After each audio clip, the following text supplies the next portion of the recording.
Mandy, let's begin with you. The State of the Union address, the politics. Yes. Can you dismiss all the politics in Washington at the moment? I don't think that politics always don't matter. I think in this moment, it matters less just because you have a split Congress. The possibility of passing new significant legislation is gone, right? So, for example, rewind a year, 2 years ago, the tax reform was a huge driver for equity markets. So I don't think politics by itself doesn't impact markets. Just in this current moment with a split Congress and no new possibility of legislation, it doesn't really matter. Michael? I couldn't agree more. Is Congress going to give Trump a legislative victory ahead of 2020? The answer is no. We saw Pelosi's behavior just a few weeks ago, where she really put Trump on his back foot. But I'd also back up and just say, about 12 minutes after Trump was elected, no one expected the second half of his term to be filled with a lot of I think the expectations for continued fiscal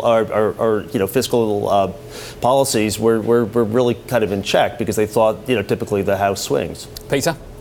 I think it can matter a little bit. It's not going to be hugely matter. But remember the day after the election, Trump actually came out and said a lot of nice things. Market rallied hard. Then we kind of got divisive. It fell apart. So I think if he comes through this sounding like there's some optimism, markets continue the rally. If it comes out really divisive, very strong, I think we resume the sell-off. Let's be clear. Remember, the seconds after the election, there were a lot of people, economists alike, saying that the economy was going to be terrible following the president's election victory, Michael. There were some people out there, prominent economists, and you know who you are, predicting a recession in the immediate aftermath of that election. Yeah, and obviously the economy's been continuing at pace. I think one thing that I've been really focused on, it's really interesting, is, we saw the German IFO numbers collapse last week, but there's a corollary on this side, which is if you look at the small business CEO surveys, hiring has expectations for hiring prospectively are very robust, right in line with what we've been seeing in the jobs data.